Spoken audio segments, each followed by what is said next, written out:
there will be prosperity for the people, together with liberty for the people.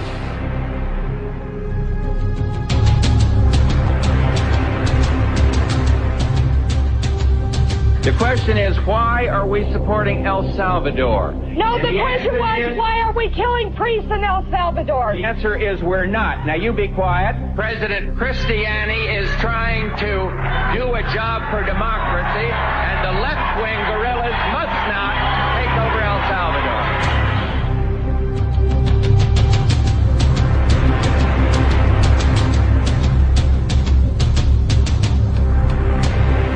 America will not impose our own style of government on the unwilling. Our goal instead is to help others find their own voice, attain their own freedom, and make their own way.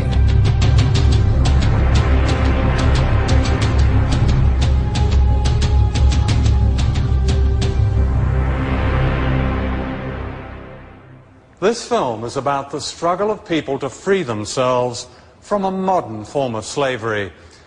Richard Nixon, President of the United States, once said of Latin America, "People don't give a shit about the place." He was wrong.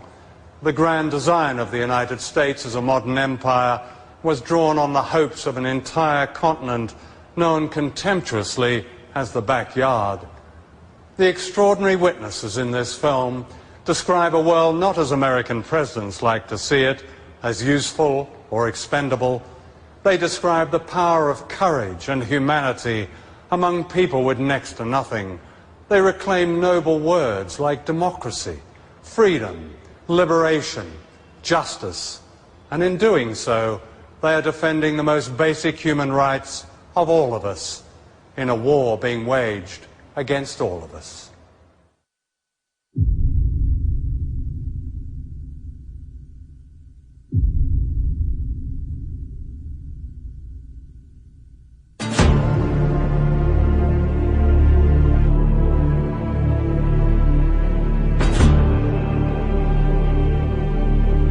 This is Caracas, capital of Venezuela, one of the richest countries in Latin America, thanks to huge deposits of oil.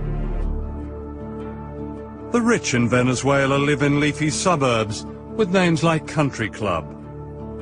Their spiritual homes are Miami and Washington.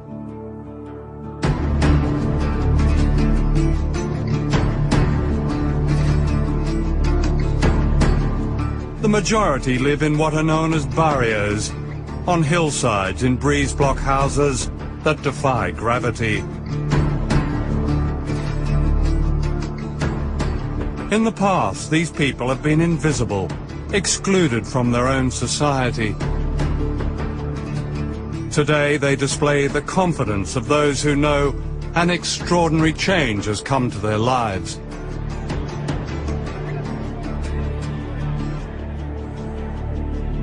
This is Hugo Chavez, president of Venezuela, the voice of the barrios. Chavez and his supporters have won 10 elections in 8 years.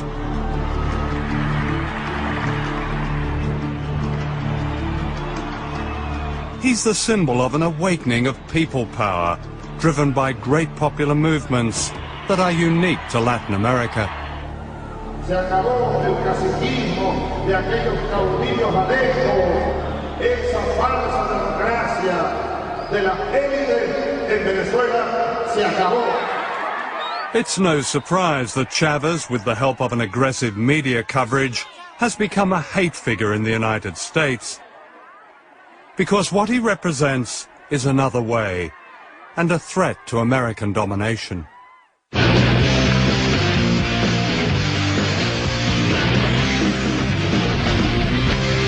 All right, now, Hugo Chavez, the speaking criminal government of Venezuela, offering... The criminal? The criminal, it's a criminal government. In my opinion, and the opinion of a lot of people in our government, Hugo Chavez represents an extreme threat, not only to our nation, but to our hemisphere. He should have been killed a long time. By whom? And anyone who believes by anyone.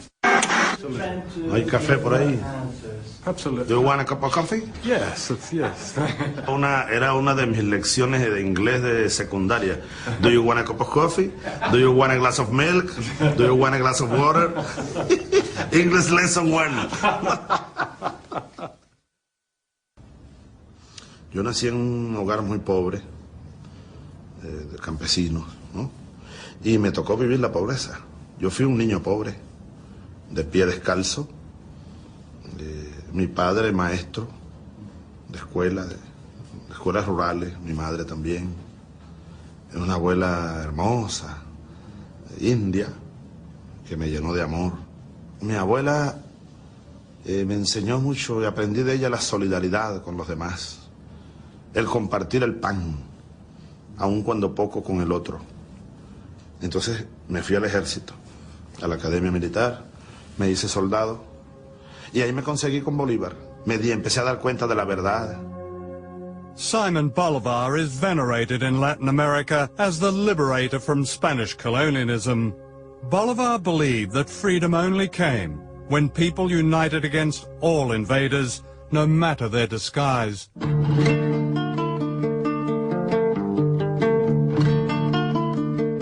Today, the people of Latin America are again rising up against an empire built on an extreme form of capitalism known as the Washington Consensus. Whole countries have been privatized, put up for sale, their natural wealth sold to foreign companies for peanuts. In Venezuela, they've said, no more.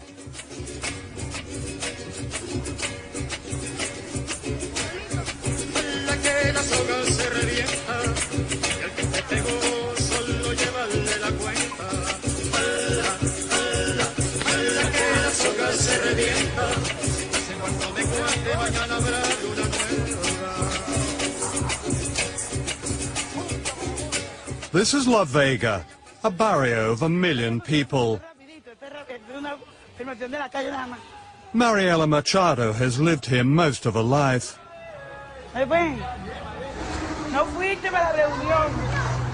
She knows what it's like to be excluded in her own country. Mira, yo tengo un hecho muy concreto. En los mapas, todos estos cerros, las casas que tienen allí, aparecían áreas verdes. Así aparecíamos áreas verdes. Antes del gobierno de Chávez. Antes del gobierno de Chávez no nos sentíamos incluidos en la sociedad. This is called a mission. It's a kind of parallel government designed to bypass the old bureaucracy and deliver real benefits to ordinary people. This is raw democracy, a triumph of the grassroots. Today they're discussing the dream of owning their own homes for the first time. Nosotros no queremos título por tener título. Uno de los objetivos de ser propiedad de la tierra, más que el título, es tener la propiedad para urbanizar, para tener los mismos derechos que por muchos años hemos sido negados. Eso es lo más importante. Si nosotros, de que el que reciba el título, no, yo estoy listo y me voy, y no venga a la asamblea parroquial, porque después del título hay otras cosas mejores, es la urbanización de nuestros barrios.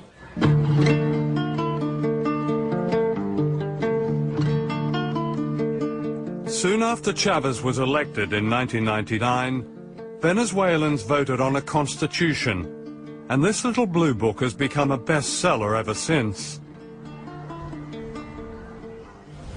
This is one of a chain of supermarkets set up in the barrios, funded by the proceeds of oil. Here prices are kept low, and on the back of every rice and soap powder packet are printed people's rights under the Constitution. Does it really mean something to you to see it there? No, claro, porque yo no sabía lo de que teníamos derechos como en cualquier otro, pero y en este que nos habla en el artículo número 23, ¿verdad? Que nos habla de la política nacional y legislación. Mira, todo eso es, esto por lo menos nosotros nos instruye. Democracia, lo dije hace un rato, delante de nuestro pueblo. Como dijo Lincoln, son definiciones sencillas. Ahora, lo difícil es llevarlo a la realidad. Aquí estamos llevándolo a la realidad. Gobierno del pueblo, por el pueblo y para el pueblo. A una sociedad de incluidos y de iguales, donde no haya exclusión, donde no haya miseria, donde reinen los valores humanos.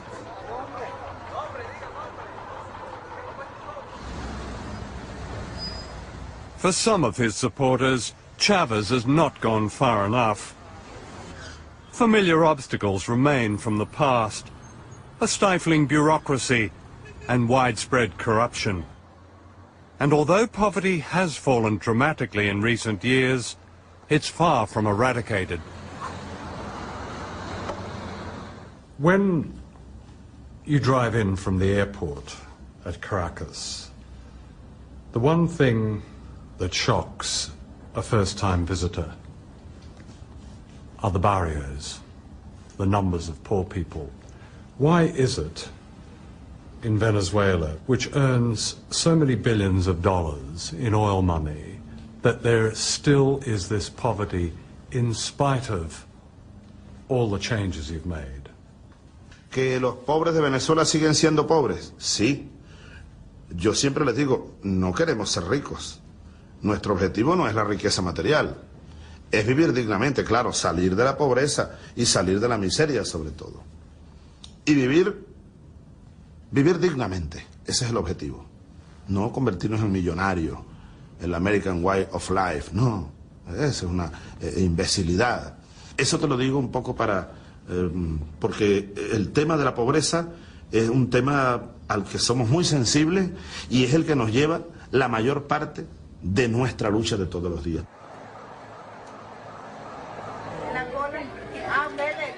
The daily struggle is made easier here.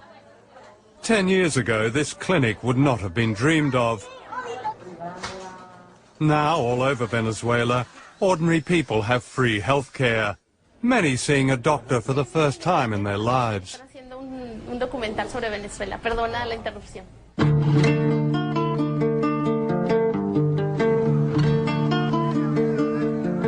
For the first time, children of the poorest have a full day at school and at least one hot meal a day. They're learning history and music and dance, often for the first time, and all of this is free. Under the Constitution, the poorest housewives are now paid as workers.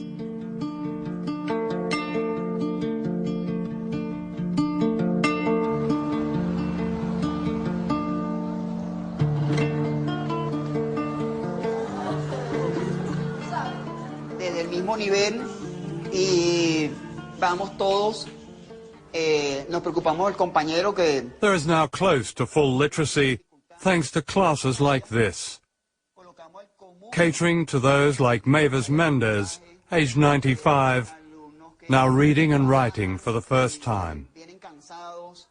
Significa mucho para nosotros. Yo lo único que lamento es que no esté más joven para seguir aprendiendo mucho más. Porque nunca habíamos tenido un gobierno que se preocupara por la gente pobre, pues. O que lo enseñaran a leer, a escribir, nada de eso. Pienso que nunca es tarde para superarse uno.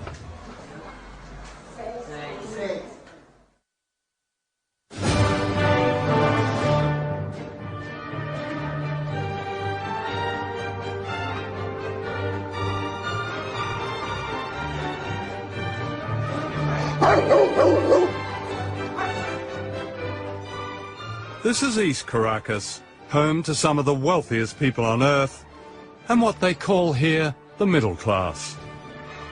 I dropped in on John Vink, who agreed to show me around his grand house. Wow, this is such a striking house. Thank you. My goodness. Thank you.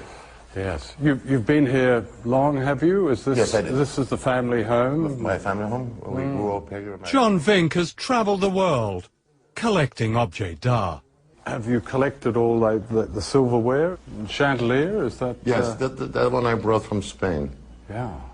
This is a collection of Delft blue. That's why I have them over there so they don't break. This is from Peru. The silver. But you're thinking of leaving? Yes.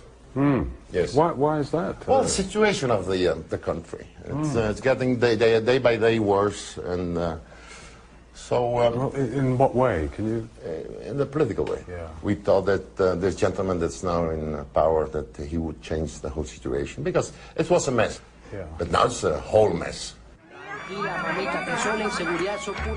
John Vink's view is echoed by Venezuela's powerful media.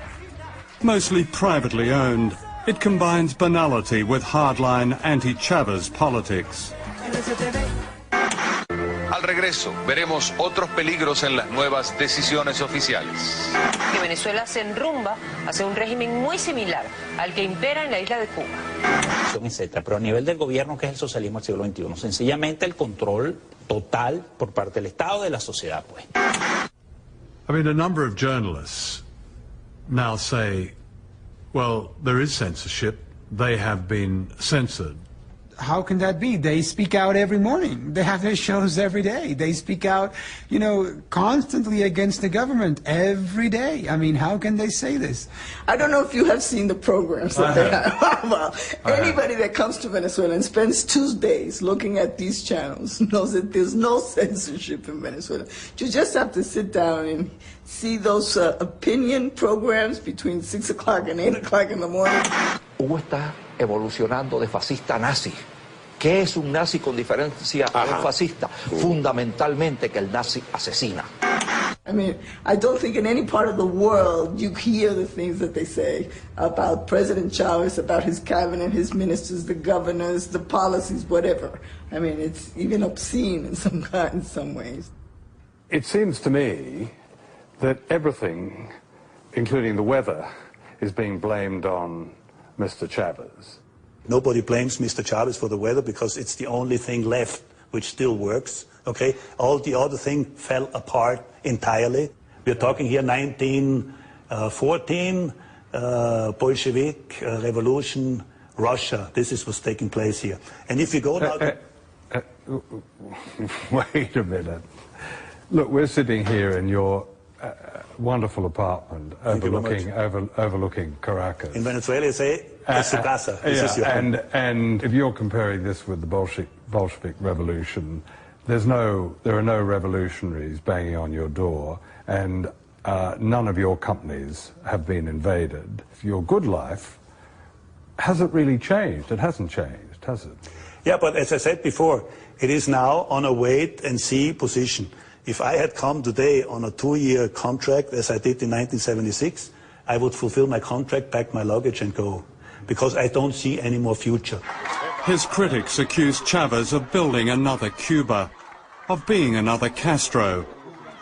And although he recently announced temporary presidential powers that bypass Parliament, he maintains that his aim is solely to speed up reform. The irony is that, unlike Cuba, capitalism has never had it better here.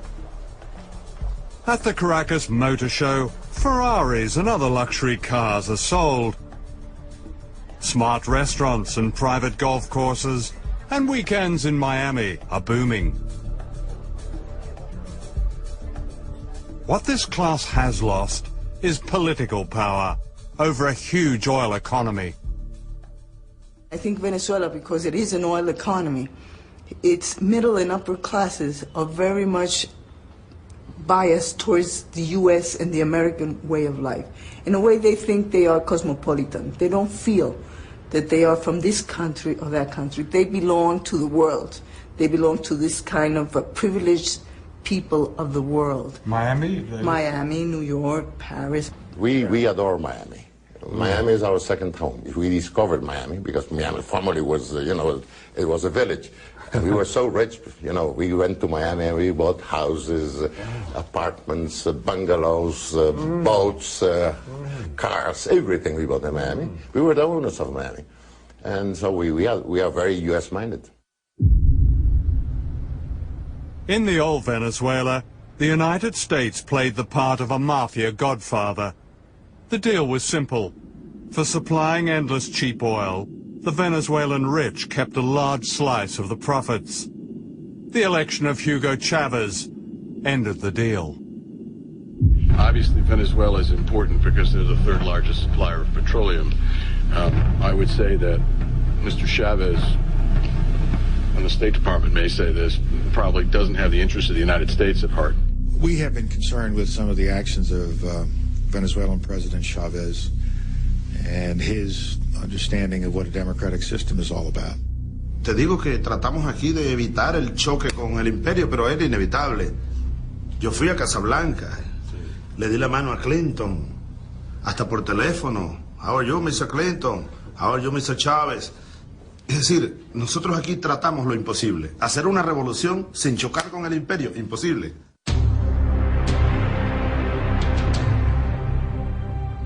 In Washington and Miami and the country clubs of Caracas, getting rid of Chavez became an obsession. In early 2002, secret plans were laid by the Venezuelan opposition, with the media leading the attack. ¿Usted cree que el presidente de la República está loco? Va llegando el momento en que todos hablemos de la transición, sin Chávez, por supuesto. Anti-Chavez protesters took to the streets, their anger inflamed by the media. Nunca ha venido alguien tan feo y tan malo como esto. Hugo Satanás Chávez Frías es el anticristo, es el demonio, es el diablo, es diantre, Lucifer. Él es el único que sobra aquí. The campaign to overthrow Chavez came to a head on April the 11th, 2002. An anti-Chavez protest march was called in the center of Caracas.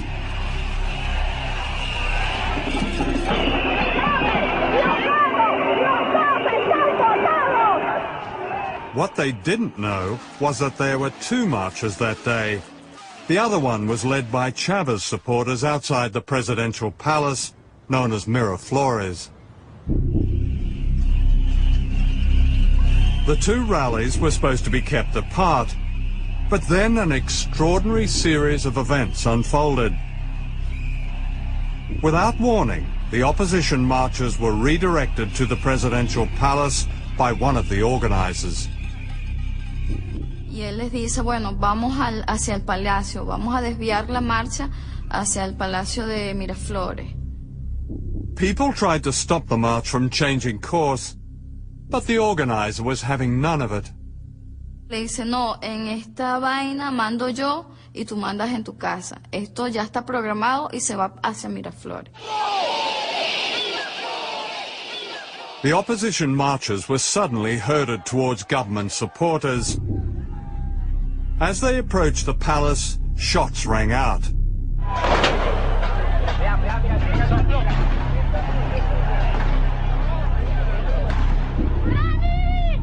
They were being fired upon by snipers, who shot them one by one, many with a bullet to the head.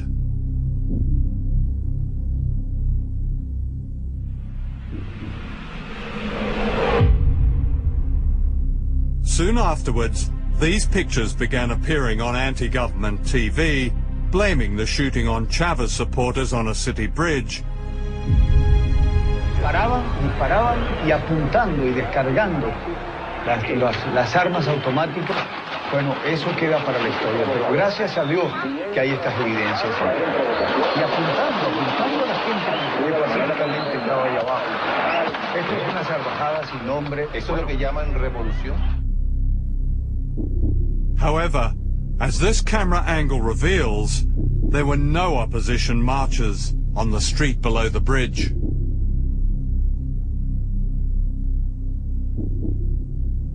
What the TV pictures did not show was this. The people on the bridge are clearly trying to protect themselves, crouching down to avoid the bullets of unknown snipers above them and anti-Chavez police units below them. The people on the bridge were actually defending themselves. Entonces era como una zona de combate, de control, y que ellos actuaron bien planificado, estaba súper planificado todo eso. Within hours, these military chiefs appeared on television. They too blamed Chavez and his supporters for the killings. Venezolanos, el presidente de la República ha traicionado la confianza de su pueblo. Está masacrando a personas inocentes con francotiradores. Para este momento van 6 muertos y decenas de heridos en Caracas. Esto no lo podemos permitir. No podemos aceptar un tirano en la República de Venezuela. It was all a setup. The CNN correspondent in Caracas, Otto Neustald, later revealed that the generals had recorded their statement before the shooting. El día 10 en la noche me llaman por teléfono y me dicen la marcha se va hacia el Palacio de Miraflores, va a haber unos muertos y aparecen 20 militares de alto rango pronunciándose en contra del gobierno de Chávez y pidiéndole la renuncia al presidente. En esa prueba ya se habla de muertos cuando todavía no había un solo muerto en la calle y todo sigue como estaba programado. Soon the presidential palace was surrounded by renegade army officers. Inside, Hugo Chavez was delivered an ultimatum: resign or be bombed. One of his cabinet ministers broke the news. Políticamente, que quede en evidencia que esto fue un golpe de Estado. No es que él renunció, pues el presidente no renunció. Okay. No renunció y entonces va preso, porque es un golpe de Estado. Okay. ¿Okay? Que lo sepa el mundo. Que lo sepa el mundo.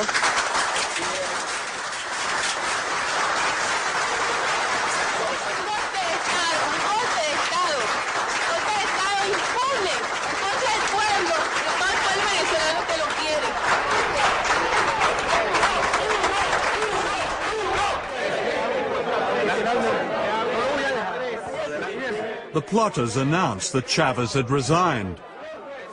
He hadn't. He was kidnapped.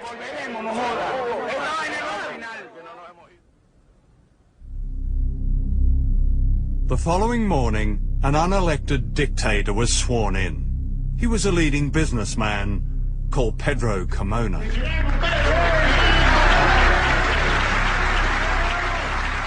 Eso hicieron una fiesta. Yo vi todo ese programa cuando ellos estaban en tu programa de televisor. Mire, mijo, usted no tiene idea cómo lloré. Como que si te habían muerto mis hijos y mi madre, que son la cosa más sagrada que tengo.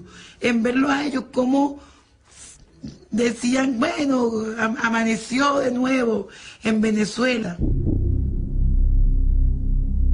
In one amazing proclamation, democracy was demolished, piece by piece. Se suspende de sus cargos a los diputados principales y suplentes a la Asamblea Nacional. Se destituyen de sus cargos ilegítimamente ocupados al presidente y demás magistrados del Tribunal Supremo de Justicia. Así como al fiscal general de la República,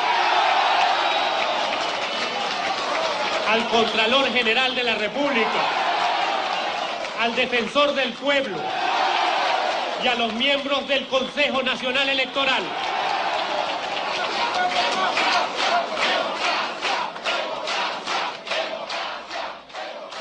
Usted no tiene idea de lo que ese decreto nos hizo. Fue tan fuerte la cuestión, lo que nosotros vivimos en ese momento, porque ya no veíamos al pasado, a la represión, a la lucha por todo. In the United States, the broadcast media carried the same pictures and the same story used to justify the coup. The Bush administration made it clear it is happy with the change in leadership in the country responsible for 15% of America's oil imports. Anthony Mason has our report. In the end, this is what triggered the overthrow of Hugo Chavez. Armed gangs loyal to the Venezuelan president firing on thousands of anti-government protesters. After 16 people were killed and hundreds wounded, last night soldiers surrounded the presidential palace. At the White House, the spokesman of President Bush rubber-stamped the story. Let me share with you the administration's thoughts about what's taking place in Venezuela. We know that the action encouraged by the Chavez government provoked this crisis. The Chavez government suppressed peaceful demonstrations, fired on unarmed, peaceful protesters, resulting in 10 killed and 100 wounded. That is what took place, and a transitional civilian government has been installed. Back in Venezuela, 3 years of modest democratic reform had been overturned. Afortunadamente tenemos una gran arma, que son los medios de comunicación. Si ustedes, el pueblo venezolano vio hoy, el ejército ni la Fuerza Armada hizo un disparo. Todo esto fue nuestras armas fueron los medios de comunicación. The plotters and their friends had everything to celebrate. Or so they thought.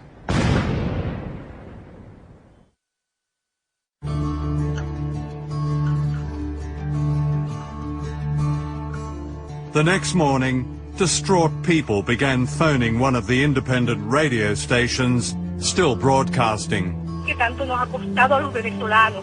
Me duele el alma por mi hijo, por mi hija, por los nietos, por toda esta juventud que va a quedar a la deriva de nuevo, en las manos de los adecos y los copellanos corruptos que llevaron a este país al caos total, sin moral. Se fue la esperanza de un pueblo, se fue la Constitución, se fue la democracia, se fue la esperanza de los niños. But hope had not gone. The truth began to emerge that the resignation of Hugo Chavez had been faked. His wife, Maria, confirmed this in a call to the radio station. Me dijo, aún después de muerto, quiero que logres que los organismos internacionales le hagan una prueba de grafología a esa firma, si es que existe, porque yo nunca firmé eso. And the people in the barrios started to fight back.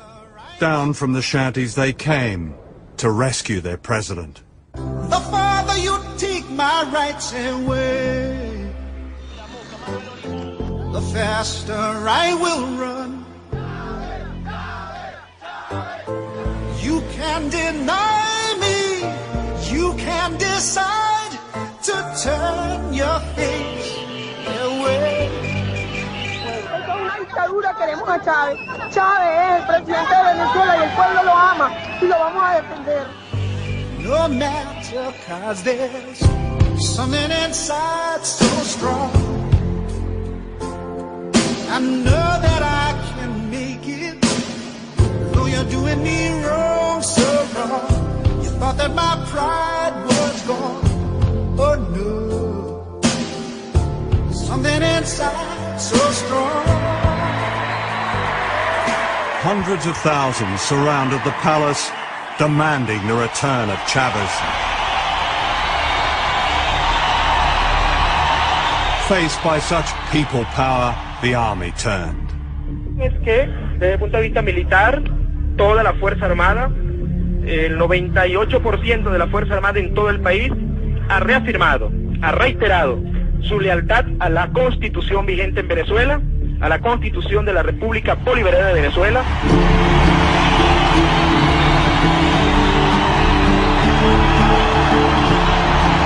Roared on by huge crowds, the Presidential Guard who had gone into hiding retook the palace, and the plotters fled. Los muchachos, los policías militares que estaban dentro de Miraflores, empezaron a levantar la bandera. Eso también nos dio más fuerza todavía a que no estábamos solos. Y ahí nos quedamos hasta que empezó a venir un helicóptero. Venía un helicóptero a medianoche que llegó a Miraflores y ahí sabíamos que venía Chávez. Eso fueron una hora de gloria para nosotros en vez que llegaba.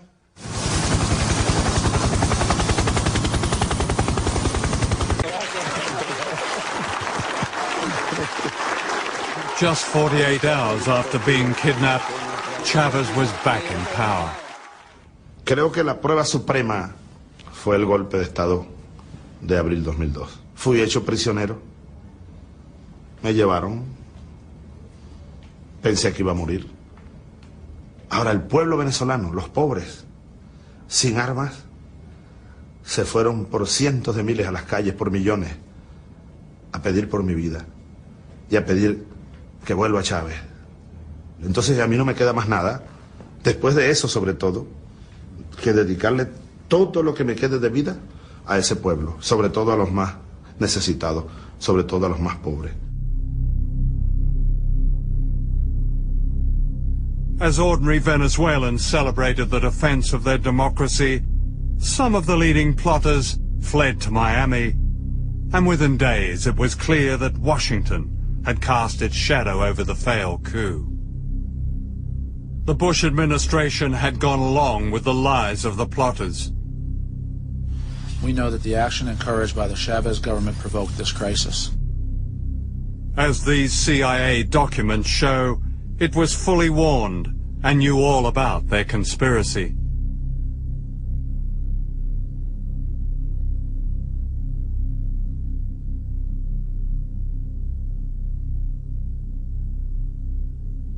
Washington claims that it warned Chavez about the coup. This is denied by the Venezuelan government. Washington not only knew what was going on, it was backing and funding the coup indirectly. Documents recently released show that the Bush administration channeled millions of dollars to the Venezuelan opposition in the months leading up to the coup.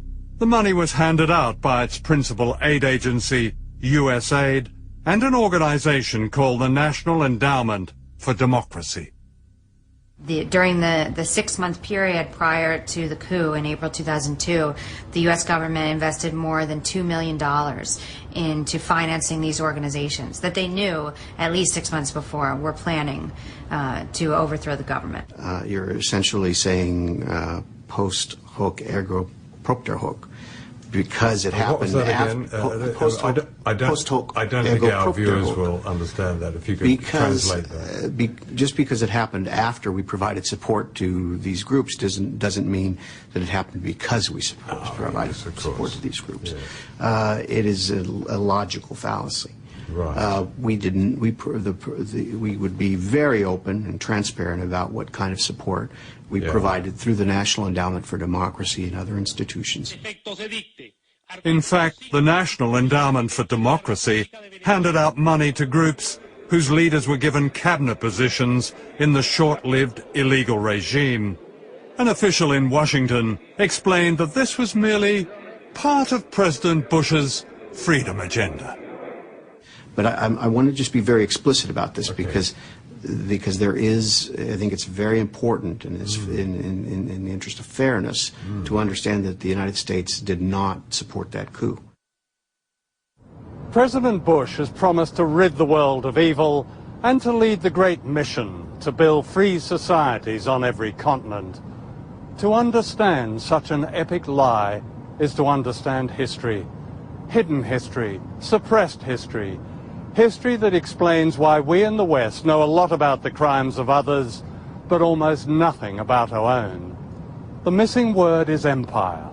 The existence of an American empire is rarely acknowledged, or it's smothered in displays of jingoism that celebrate war, and an arrogance that says no country has a right to go its own way unless that way coincides with the interests of the United States.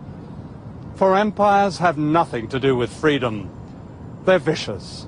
They're about conquest and theft and control and secrets.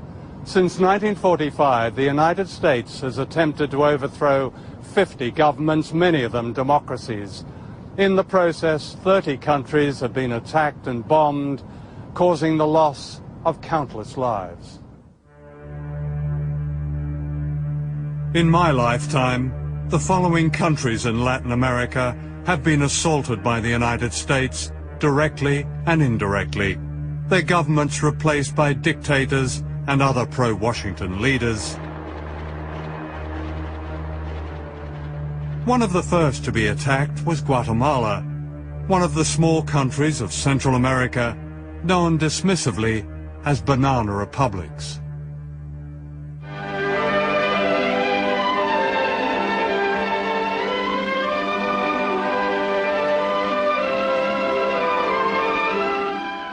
This is Guatemala City as seen from the air. People who live in the city dress very much like the people in our own southern states. There are many churches and people go to church regularly. They speak Spanish, of course, as most of them are of Spanish descent. In fact, most of the people of Guatemala are not of Spanish descent. They're indigenous Mayan people and very poor. In the 1950s, 2% of the population of Guatemala controlled the natural wealth in collusion with giant US corporations, like the United Fruit Company, which dominated banana growing. On the board of United Fruit was John Foster Dulles, who happened to be US Secretary of State. His brother Alan happened to run the CIA. Both were Christian fundamentalists who regarded any opposition as the work of communism and the devil.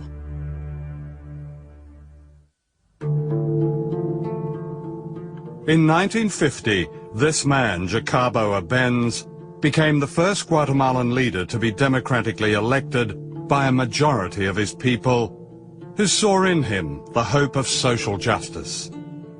He was the Hugo Chavez of his day.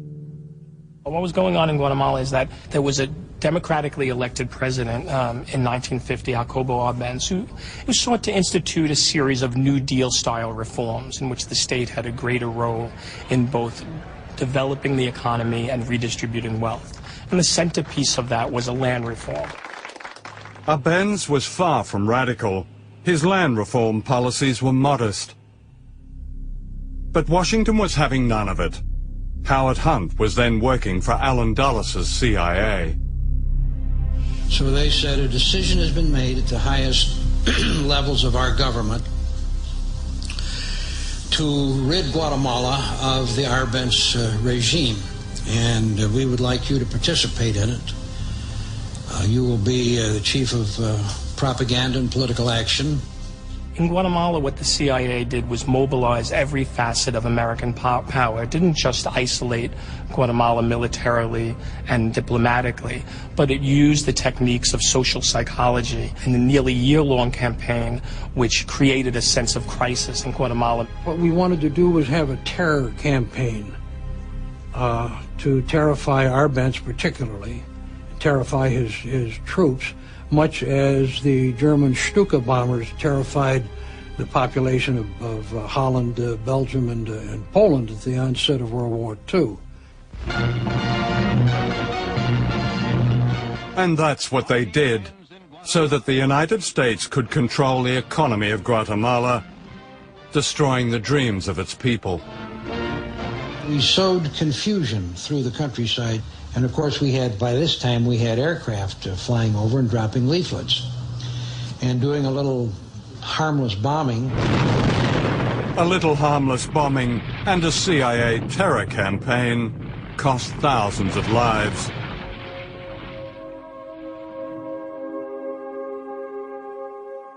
Arbenz, the Democrat now branded a communist, was humiliated, stripped naked, and photographed before being forced into exile.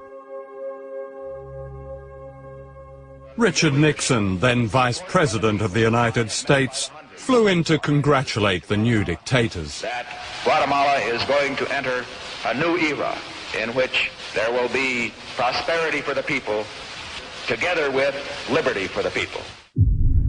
General Rios Montt was to be one of Washington's faces of liberty. During his time as president in the 1980s, thousands of people were murdered by death squads, most of them indigenous men, women, and children. His guns and helicopters came from the United States. President Reagan flew in to warmly endorse the general, whom he described as a man of great personal integrity. In the CIA, we didn't give a hoot about democracy. I mean, it was fine if a government was elected and would cooperate with us, but if it didn't, then democracy didn't mean a thing to us. And I don't think it means a thing today. The crushing of Guatemala was Washington's blueprint. 4 years later, Cuba, just 90 miles from Florida, threw down the first direct challenge, ending Cuba's humiliation as a North American colony a playpen for drug barons and the mafia. Se han encontrado con que la revolución cubana sabe también pelear y ganar batallas en este campo. Washington would never forgive Fidel Castro. Under the government aegis, we had task forces that were striking at Cuba constantly. We were attempting to blow up power plants. We were attempting to ruin sugar mills. We were attempting to do all kinds of things during this period. This was a matter of American government policy. This wasn't the CIA. Cuba's achievements in healthcare and education are widely respected. However, for not bowing to the greatest power on earth, the Cuban Revolution has paid a high price. A 45-year economic war waged by the United States and the loss of vital democratic freedoms. How dare you, 90 miles from my country, last 45 years with a different form of government? How dare you haven't allowed American corporations to buy you out? How dare you continue this arrogance that says that you will never succumb to us? Don't you know who we are? Don't you know who these corporations are? Don't you know your life would be better if you could drink Coca-Cola every day?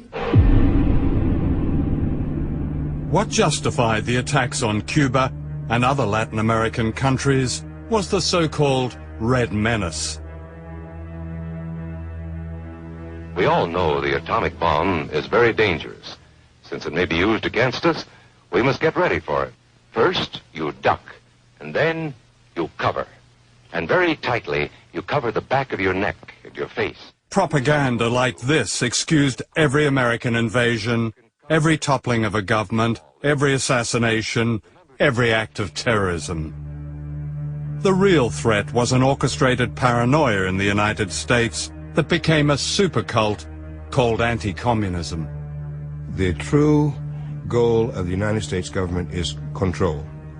And they feel that if the United States did not control the governments of Latin America, then somebody else would. And the principle of government by the people, for the people, of the people, that is just silly.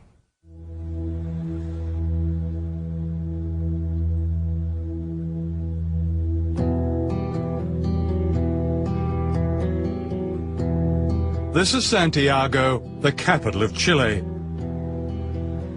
In 1973, the National Stadium was turned into a concentration camp as a military coup, backed by the United States, overthrew the democratically elected government of Salvador Allende. The leader of the coup was a fascist, General Augusto Pinochet, who rounded up Allende's supporters and brought them here. A young medical student, Roberto Navarrete, was one of them. These changing rooms were used as what when you were imprisoned here? They were used as places where people were kept inside here, 50 or more. You can see that there was actually no room to move around here. Even all these places were full of people sleeping here, and there were no blankets or anything. Even some people actually slept here. There was very little room. When they started to torture you all, what did they do to you then? The techniques they used were beating you, especially in sort of places where it could become very painful, with a rubber truncheon, and especially the genitals and the soles of the feet, and the arms and various places.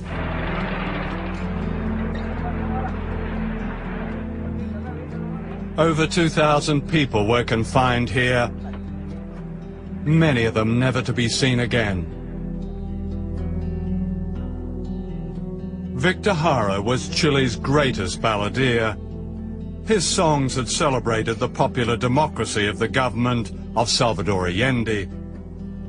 He was taken to the stadium, where he was a source of strength for his fellow prisoners, singing for them until soldiers beat him to the ground and smashed his hands.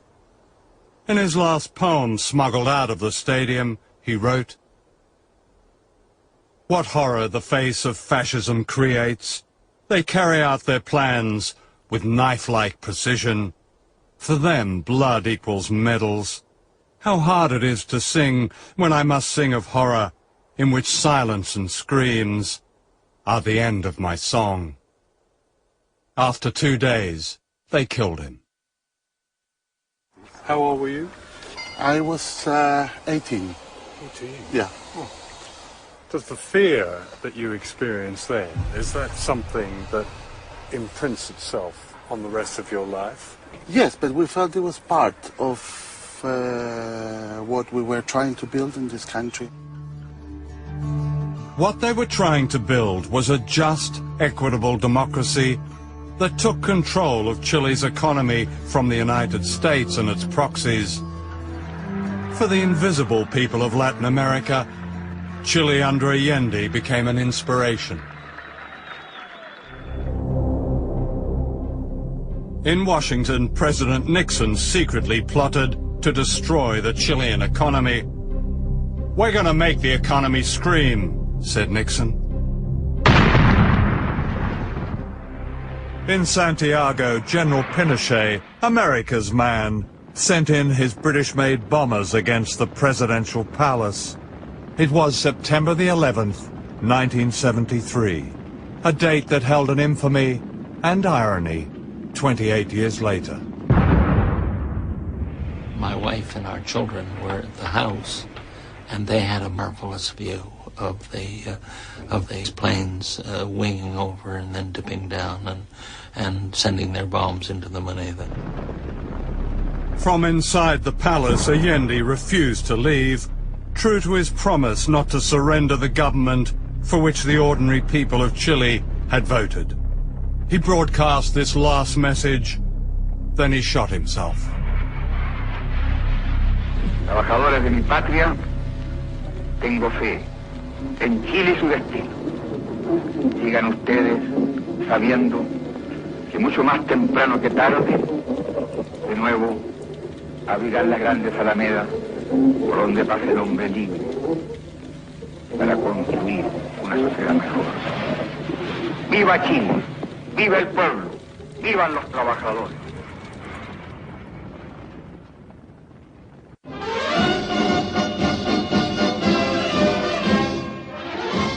With General Pinochet in power, Washington again denied it had destroyed another democracy.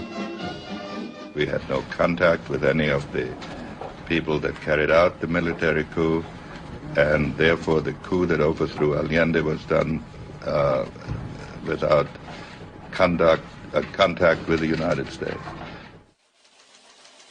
A very different story is told by these secret documents.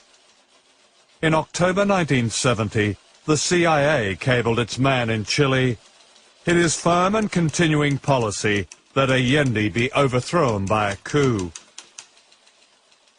When that happened 3 years later, a US official cabled back to Washington. Chile's coup d'etat was close to perfect.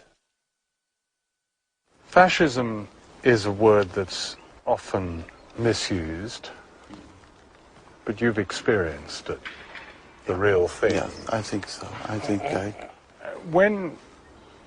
When did you realize that you were ensnarled by fascism? When did it manifest itself? I think it was evident from the very beginning, the ferocity, the sheer brute force that they use, the disregard for any kind of human dignity. I mean, their aim was really to make you into a thing, I think in order to protect themselves, because if they made you into a thing, then they didn't have to have human feelings towards you.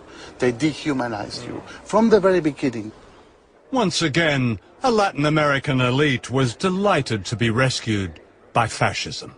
A country has to be well set, has to be well run, well worked, and see that everyone does the work.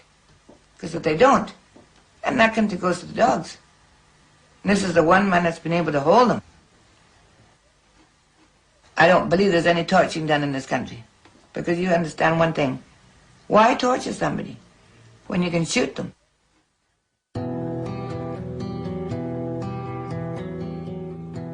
This is where they tortured and killed them. Villa Grimaldi was once a palatial home in a suburb of Santiago. Under Pinochet, it became a place of horror. Today, it's a memorial to its many victims. Sarah DeWitt, then a student activist, was a survivor. What was the date that you were arrested? Do you remember? Oh, yes. I was picked up on the 3rd of April, 1975, 7 o'clock, on the dot. So the junta had been in power for about 18 months. Yes. So when I realized, someone had put what I imagine it was a gun, in my back and said to me, don't make any noise, don't try to run because we will shoot you. You are coming with us. In a strange wooden tower like this, in spaces the size of a dog's kennel, people were tortured to death.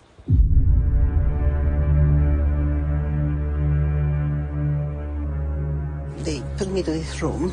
They were punching me, hitting me, grabbing my nipples, telling me that I was a whore. So they asked me to take off my clothes, and they tied me up.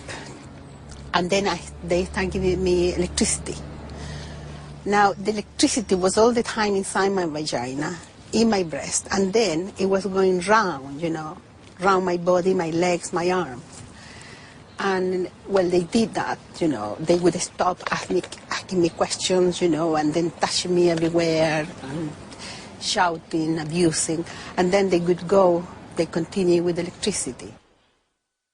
Duane Claridge was head of the CIA's Latin American division in the early 1980s. Chile, the only reason it exists is because of Pinochet. At a huge human price. What human price? Give me a break. The thousands who were disappeared and murdered? Thousands? You count them. What thousands? Well, and I've talk to me about truth commissions. I've seen their names in the cemetery in Santiago. Yeah, you're saying they're thousands. fakes? There aren't thousands. Well, there aren't thousands, sir.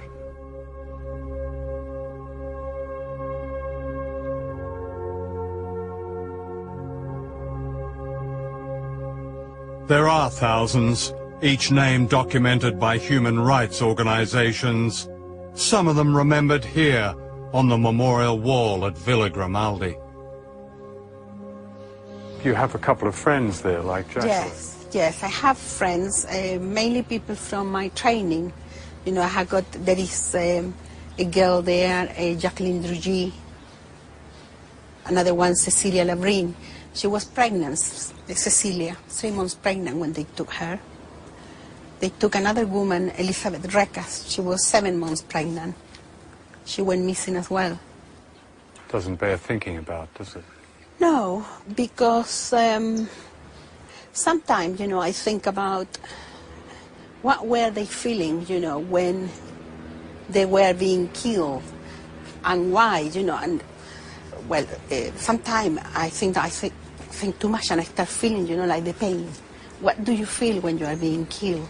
And in such a way that I find frightening, really. Yeah. Because you wish, that you could have done something for them. Such the isolation, you must feel totally, I don't know, what do you think, really? Alone. Yeah, very, very much alone.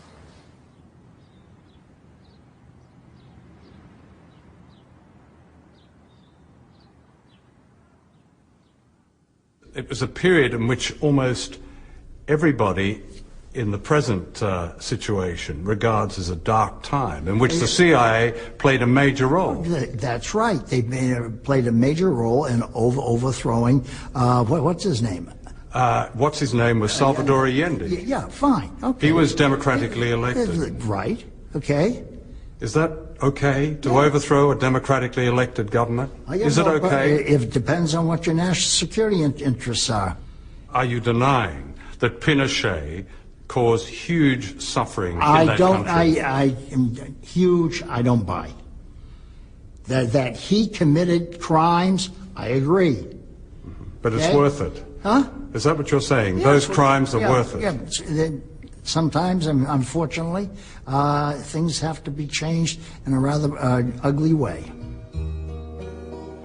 Levántate y mira la montaña,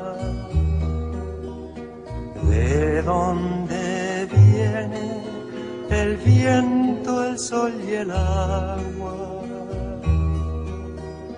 Tú que manejas el curso de los ríos.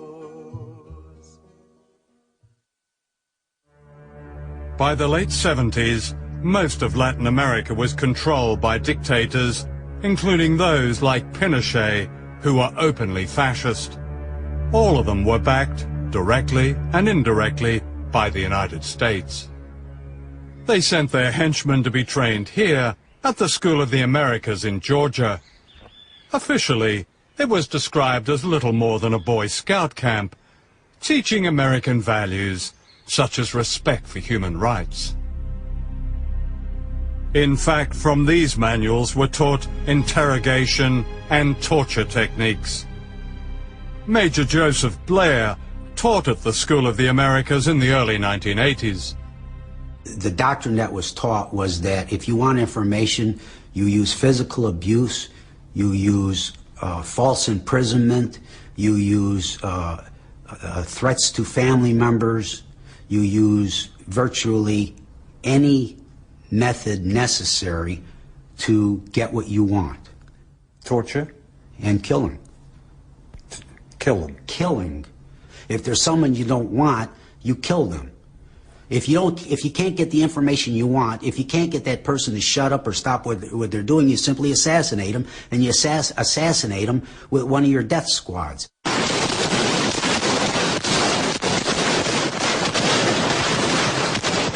This is a death squad in action in El Salvador. Actually, it's the National Police, many of whom were trained at the School of the Americas. Here on the steps of San Salvador Cathedral, they're gunning down mourners attending the funeral of Archbishop Romero, who was murdered as he said Mass on March the 23rd, 1980. This man, Robert D'Aubusson, gave the order to kill the Archbishop.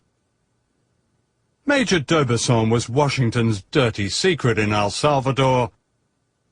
He was trained at the School of the Americas. According to the Truth Commission and a whole swathe of human... Let me, John, this is where we're going. You're wasting my time. That's all bullshit. Those people all had agendas. So it was bullshit that the Salvadorian military were murdering tens of thousands of people. I bet you can't count more than 200 in the whole 10 or 12 years. We can count 200 in this one village alone.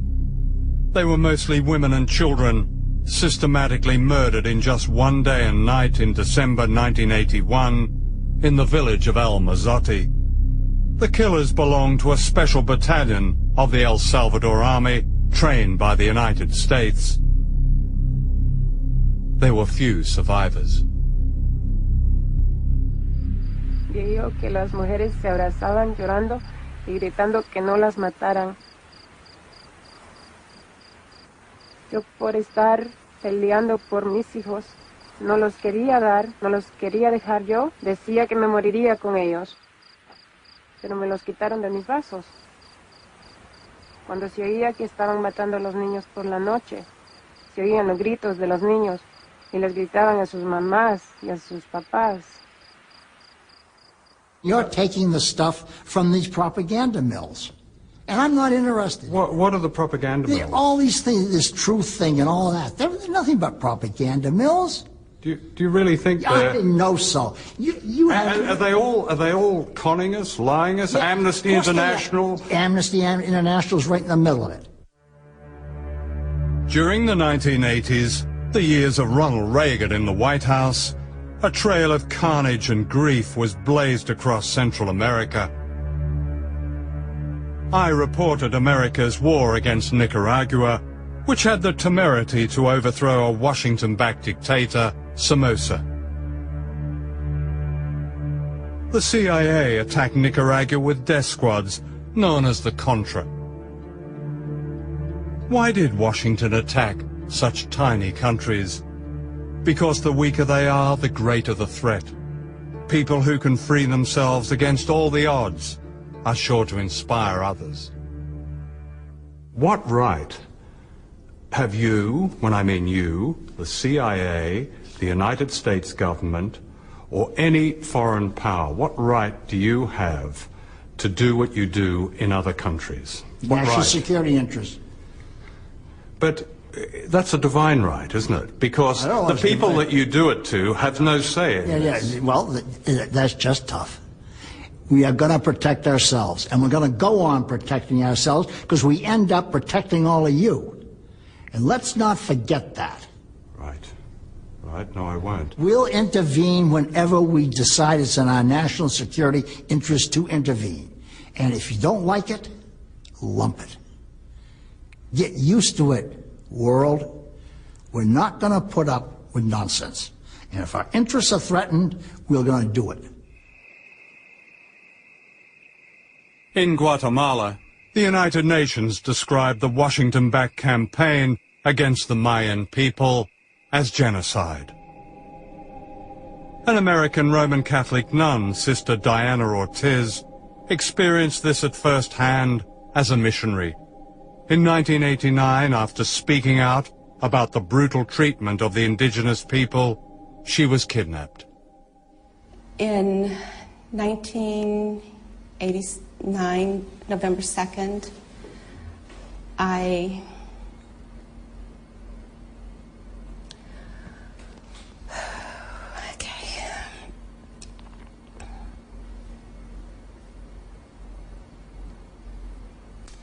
was abducted and I was put in a police car,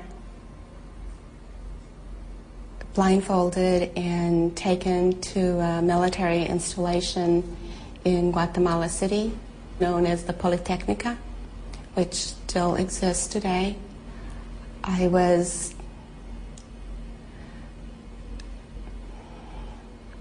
taken to a basement, and I still remember to this day, upon entering the building, the clandestine prison, hearing the screams of people being tortured. Can you stop? For 24 hours, she was tortured and gang raped. During her ordeal, she identified the leader of the gang as a fellow citizen of the United States. I came out a totally different person, but also with new eyes and more attuned to the hurting, the brokenness, the oppression, the deceit of my government. I've heard people say that what happened in Abu Ghraib is an isolated incident. And I have to just shake my head and say, are we on the same planet? Aren't you aware of our history? Isn't history taught in the classroom about the role of the U.S. government in human rights violations? By the late 1980s, Washington's policy changed. Dictators like Pinochet were seen as an unnecessary embarrassment. A new and innovative way of controlling nations was launched. Good morning and welcome. It's good to have you all here to help celebrate the launching of a program with a vision and a noble purpose. The National Endowment for Democracy is, just as we've been told, more than bipartisan. The establishment of the National Endowment goes right to the heart of America's faith in democratic ideals and institutions. It offers hope to people everywhere. Like any new brand, it had a snappy name: democracy. It was largely fake, an illusion of marketing and spin. This brand of democracy meant that whoever you voted for, the policies would be broadly the same, and your country's economy would be in step with the United States. Washington would be your closest friend, or else. In the 1990s, these democracies in name replaced dictatorships in Latin America, with Chile providing the model.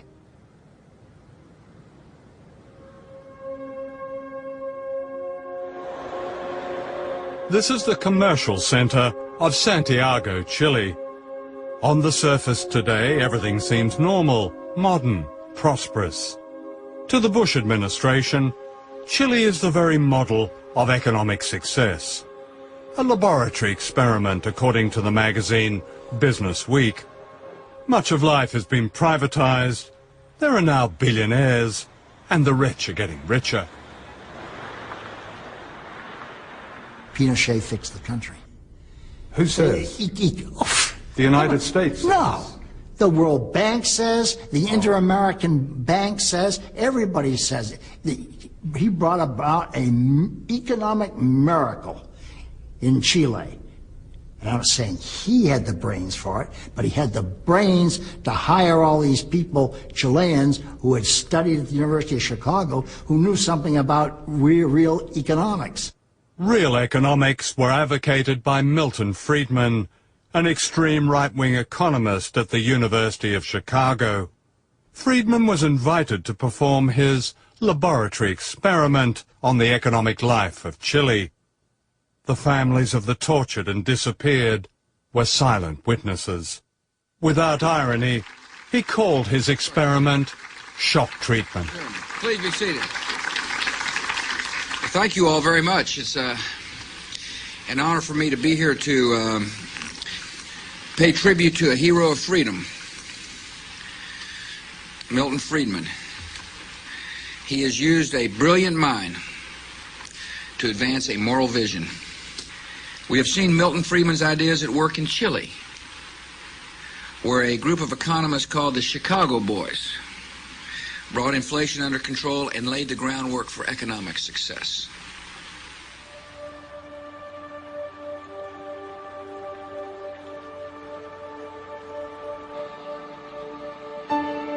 This is the other side of the economic miracle. Chile today is a deeply unequal society.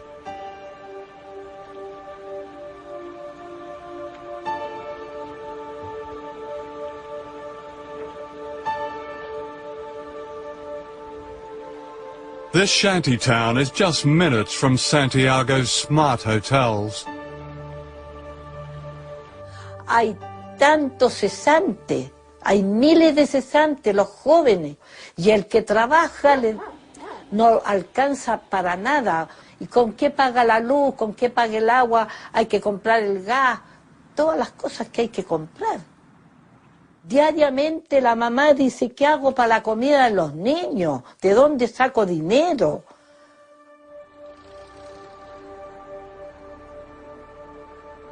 We found this couple living and freezing in the shantytown. They're homeless and have a week-old baby. Si usted puede describir un poco cómo es vivir en estas condiciones. Para empezar, el frío en la noche. Difícil. El frío en la noche es súper difícil. Por mi guagua tuvimos que aprender la cocina. ¿Cuánta gente en Chile vive de esta manera? En realidad, yo creo que mucha gente. Y en peores condiciones que nosotros. Pero hay gente que no simplemente no recibe ayuda porque no nomás, porque no hay ayuda para... ¿A dónde se van a ir entonces? A la calle. Vamos a dormir en la calle otra vez. Pues, ya hemos dormido en la calle.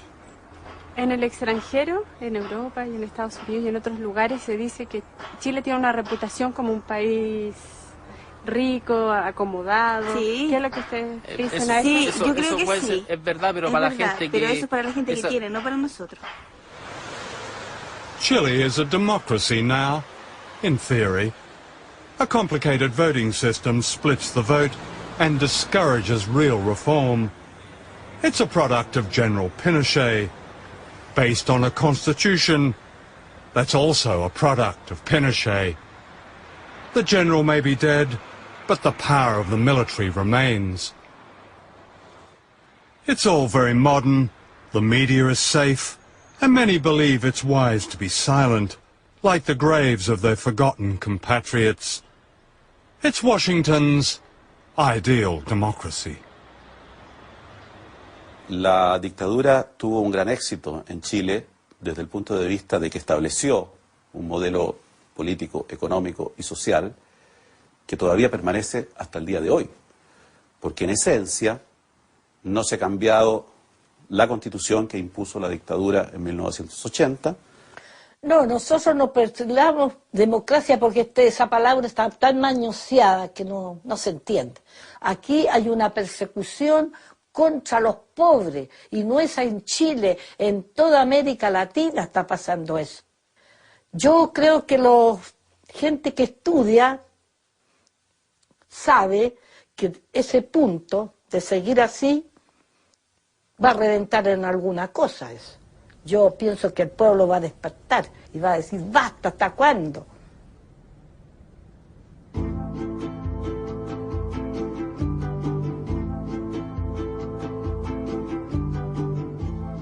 This is Bolivia, another laboratory experiment. The majority of the population of this spectacular, brutalized country high in the Andes have also been invisible until recently.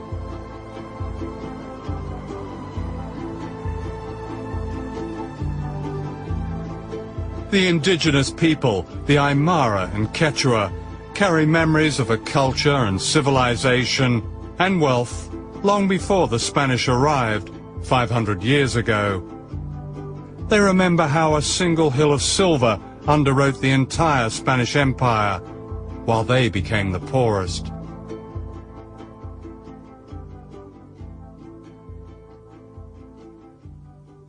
This is the National Congress of Bolivia. Until recently, the faces here were almost all white, the descendants of a tiny Spanish elite which plundered the nation's riches and reduced the indigenous majority to serfdom. It was a pattern of control repeated all over Latin America. The pattern has been broken in Bolivia with the rise of social justice movements of a kind never seen before, and whose democratic home is not Westminster or Washington or any other so-called model, but in the streets, the mines, the barrios, the fields. Governments that defy this popular power, this true democracy, do so at their own peril.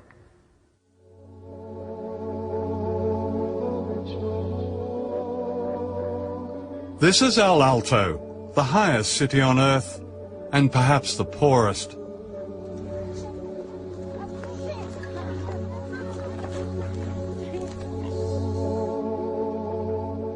The occupants of this cemetery on the roof of the world are mainly children. Protected, they say, by the sacred mountain Illimani, El Alto overlooks Bolivia's capital, La Paz.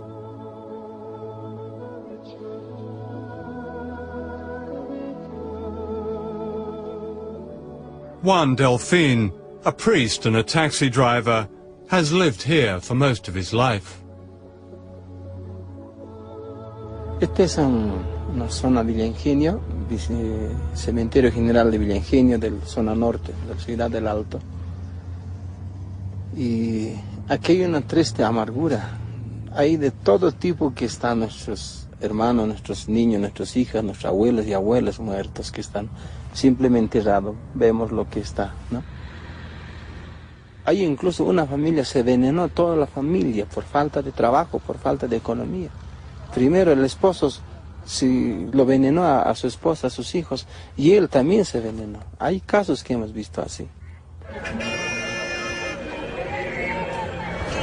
When I first came to Bolivia in the 1960s, El Alto barely existed. The million people living here are peasants run off their land and miners made redundant by policies similar to those imposed in Chile. Infrastructure that didn't make a quick buck was privatized. The message was clear: sell it, strip it, or scrap it. The indigenous people were scrapped. ¿Por qué? Nos preguntamos. Si yo era rico, si soy boliviano rico y nacido, pero ¿por qué estoy pidiendo la limosna? ¿Por qué?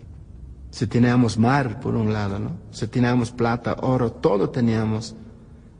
Entonces, ¿por qué seguimos sufriendo? And yet the people here have held together. Their sense of identity, their community.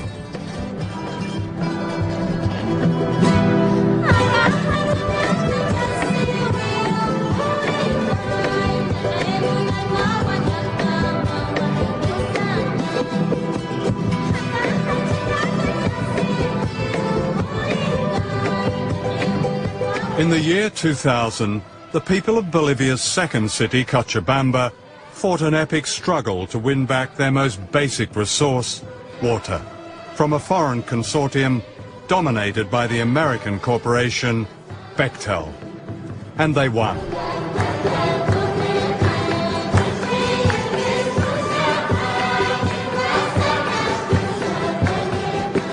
Three years later, in 2003, Bolivia's power brokers were about to get another shock. This is Gonzalo Sanchez de Lozada. Known as Goni, he was brought up in Washington. His English is better than his Spanish. They knew him here as El Gringo. Yo lo veía un gordo sentado en una silla de ruedas, que es de oro, ¿no? Y soberbio. Entonces yo pienso que él era soberbio, tal vez por el poder que tenía, ¿no? Que era su riqueza. When Goni was elected president of Bolivia in 2003, he backed a law that amounted to a fire sale of the country's resources. Almost everything was up for grabs, including Latin America's second biggest gas reserves. De un de repente sabemos que tenemos gas y se está vendiendo al otro extranjero y tiene que ir a Estados Unidos, tan grandes, y mientras yo me estoy cocinando con leña. Entonces empieza la guerra desde ahí, y bloqueamos, manifestamos y paro hasta que nos responda. The people of El Alto fought back, blocking the roads leading into La Paz.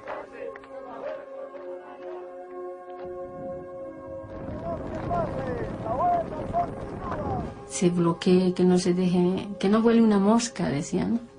La gente ya salía a bloquear y no dejamos pasar las movilidades, ¿no? Pero eso se ha ido ya, ¿cómo se dice? Intensificando. Goni's response was the traditional Latin American way. He sent in the army to crush dissent.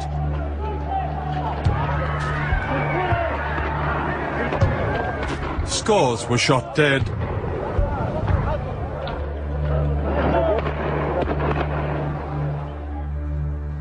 Many were brought to Juan Delfin's church. Las mesas han hecho así, y estaba aquí las mesas, y estaba aquí los cadáveres estaban aquí, entonces, y aquí es lo que incluso a los muertos hasta con clavos le sacaron las balas las sacaron, le tiraron a otro lado, y era triste el ver aquí todo esto.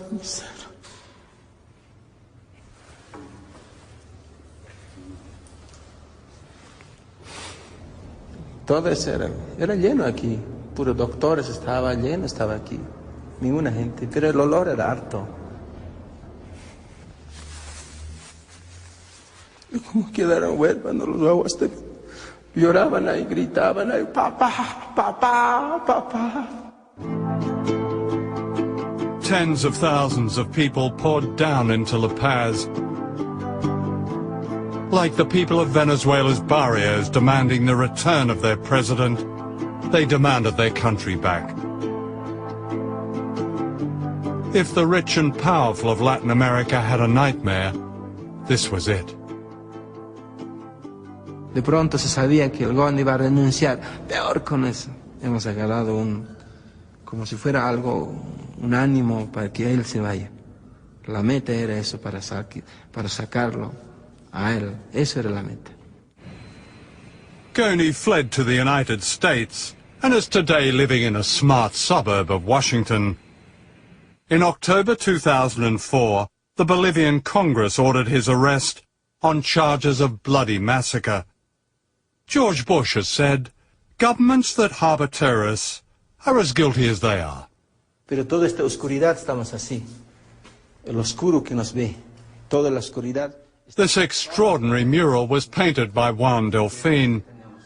It's a cry of freedom from an entire continent. Todo mataron, pero nosotros defendemos este pueblo aymara con el pututo que defendemos nosotros, con la expresión de la voz, con el puño que tenemos y que manejamos nuestra bandera, que es nuestra huipala, la bandera, contra Estados Unidos. Este es Estados Unidos, la bandera de Estados Unidos. Contra eso estamos nosotros, porque ellos nos han hecho esto así. Es puño muy importante. Por eso cuando juramos, sí, esto es nuestro, y estamos así.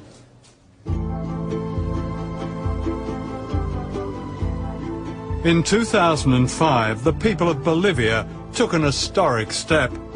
For the first time ever, an indigenous person was voted president in a landslide. Like Chavez in Venezuela, Evo Morales offered a new democracy and a new beginning. Quisiéramos que todos empecemos a trabajar. Se acabó las fiestas, se acabó la luna de miel, ahora es trabajo permanente para cambiar nuestra Bolivia. Sin duda que está creciendo, se está propagando por todo el continente de América Latina, el Caribe, pero sobre todo en Sudamérica. Yo me la paso recorriendo esta América Latina desde Buenos Aires hasta Brasilia, Montevideo, La Paz, y por todos lados hay un fervor desatado, hay un fervor. In Latin America, there's now a host of leaders offering new beginnings. Of course, history is crowded with heroes who offer new beginnings. The respectability of great power and its games and deals and plunder always beckon. If these new leaders succumb, their biggest threat may not be from Washington, but from the people on the hillsides. I was born by the river in a little tent. Oh, and just like the river I've been running ever since. It's been a long time coming, but I know a change gonna come.